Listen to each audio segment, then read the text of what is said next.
আসসালামু আলাইকুম প্রিয় শিক্ষার্থী। যে ভুলগুলো করলে তুমি বাংলা প্রথম পত্র পরীক্ষায় A+ মিস করতে পারো সেই ভুলগুলো নিয়ে এই ভিডিওতে কথা বলবো। এই ভিডিওতে আমি 4টা পয়েন্ট নিয়ে কথা বলবো, যেগুলো অবশ্যই ভালো করে মনোযোগ দিয়ে শুনবে। আর 4 নাম্বার পয়েন্টটা তো অবশ্যই ভালো করে শুনবে। তো চলো বেশি কথা না বলে শুরু করে। তোমরা প্রথম যে ভুলটা একটু করবে না, সেটা হচ্ছে সৃজনশীল 60টাই লিখে আসবে পরীক্ষায়। অনেকে কি করে, সৃজনশীল সাজায় গোছায় ভালো করে লিখতে গিয়ে দেখা যাচ্ছে 60টা সৃজনশীল কভার করতে পারে না, সেই জায়গায় 5টা হয়তো বা লিখতে লিখতে সময় চলে যায়। বিশেষ করে প্রথম দিকে 2-3টা সৃজনশীল লিখতে গিয়ে সুন্দর করে লিখতে গিয়ে 1.5 ঘন্টা চলে যায়। এরপরে বাকি 4টা সৃজনশীল তাড়াহুড়া করে লিখতে গিয়ে ভালো মতো হয় না। ধরে নাও তুমি যদি 5টা সৃজনশীল সুন্দর করে লেখো এবং প্রত্যেকটা সৃজনশীলে 10-এ 10 পাও, তাও কিন্তু 50 মার্ক পাবে। আর তোমার কোনো বন্ধু বান্ধবী সে যদি 60টা সৃজনশীল লিখে আসে, সে যদি গড়ে দেখা যাচ্ছে 9 করে নাম্বার পায়, তারপরে কিন্তু তোমার 60+ নাম্বার পাচ্ছে। অর্থাৎ বুঝতে পারতেছো তুমি, তোমাকে পরীক্ষাতে যেভাবে হোক 60টা সৃজনশীল লিখতে হবে। হ্যাঁ, প্রত্যেকটা টিচার তোমাকে বলতেই পারে যে ভাই খাতা পরিষ্কার হইতে হবে, লেখা সুন্দর হইতে হবে, এ হইতে হবে হইতে হবে, কিন্তু বাস্তবতা ভিন্ন। বাস্তবতা মাত্র 150 মিনিটের মধ্যে 60টা সৃজনশীল লেখা অনেক কঠিন। এই জন্যই এত কিছু মাথায় রাখার দরকার নাই। চেষ্টা করবে, সর্বোচ্চ চেষ্টা করবে, প্রশ্ন যতই কঠিন হোক না কেন, যেভাবেই হোক 60টা সৃজনশীল মাস্ট লিখে আসবে, নাহলে কিন্তু A+ পাওয়া তোমার জন্য অনেক কঠিন হয়ে যাবে। 2 নাম্বারটা হচ্ছে MCQ এ বেশি ভুল না করা। তোমরা কি করো, অনেক সময় MCQ কোশ্চেন দেখে তাড়াহুড়ো করে দাগাইতে গিয়ে ভুল করো।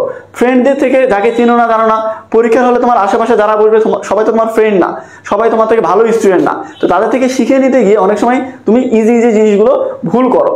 এখানে কিন্তু তোমার পরীক্ষাতে CQ MCQ আলাদা পাস। অর্থাৎ তুমি MCQ যদি অতিরিক্ত ভুল করো তাহলে কিন্তু ফেল করার সম্ভাবনা থাকে। আর এটা হয় প্রায় বাংলা পরীক্ষাতে অধিকাংশ শিক্ষার্থী যারা ফেল করে থাকে, তারা এই CQ MCQ আলাদা আলাদা পাস ফেলের কারণে ফেল করে। অতএব এই বিষয়ে সাবধান থাকবে, তাহলে শুধু A+ই না, ফেল করারও চান্স কিন্তু থাকে যাবে। অতএব MCQ বেশি ভুল করা যাবে না। 3 নাম্বার পয়েন্ট হচ্ছে জানা বিষয় ভুল করা। তোমরা অতিরিক্ত তাড়াহুড়া করো, বিশেষ করে সৃজনশীল ক আর খ নাম্বারের জন্য। সৃজনশীলে কি হয়, ঘ নাম্বার আমরা উদ্দীপক দেখে বানাই বানাই একটা লিখে ফেলতে পারি, কিন্তু ক আর খ যেহেতু স্ট্রেট পয়েন্টে লিখতে হয়, এখানে তাড়াহুড়ো করতে গিয়ে আমরা সাদৃশ্য করতে পারি না উদ্দীপকের সাথে বা বইয়ের পয়েন্টগুলোর সাথে। অথবা দেখা যাচ্ছে MCQ এর সময় এই সময় চলে যাবে, সময় শেষ হয়ে যাচ্ছে, এরকম তাড়াহুড়ো করতে গিয়ে অনেক জানা জিনিস ভুল করি। অথবা দেখা যাচ্ছে যে আমরা যেটা পারতাম সেটা তাড়াহুড়োর কারণে ভুল করে আসি। এই জন্য যেটা করা যাবে না, তোমার যে জানা জিনিস এইটা পরীক্ষাতে ভুল করে আসা যাবে না। লাস্ট এবং মোস্ট ইম্পর্টেন্ট পার্ট হচ্ছে অতিরিক্ত টেনশন করা। যেহেতু বাংলা তোমাদের প্রথম পরীক্ষা, অনেকেই নার্ভাস থাকবে, অনেকেই অতিরিক্ত চাপে থাকবে যে A+ পাবো কিনা, পরীক্ষার রেজাল্ট কিরকম হবে, পরীক্ষা কেমন দিব। সো এই টেনশনগুলো বাইরেই রাখা আসবে, কারণ মানুষ কিন্তু তোমার ফলাফল দেখবে, পরীক্ষার হলে তোমার সিচুয়েশন কিরকম ছিল এটা দেখবে না। এই জন্যই পরীক্ষার হলে শান্ত থাকতে হবে, কনফিডেন্স থাকতে হবে, ইনশাল্লাহ দিন শেষে দেখবে সফল হবে।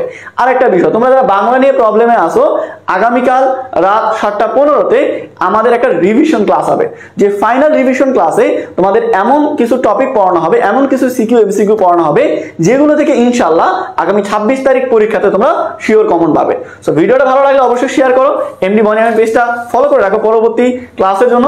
প্রথম কমেন্ট চেক করো, প্রথম কমেন্টে আমি ফ্রি ক্লাসের রুটিন সহ সবকিছু দিচ্ছি। ইনশাল্লাহ তোমাদের সাথে আবার দেখা হবে পরবর্তী ভিডিওতে। আসসালামু আলাইকুম।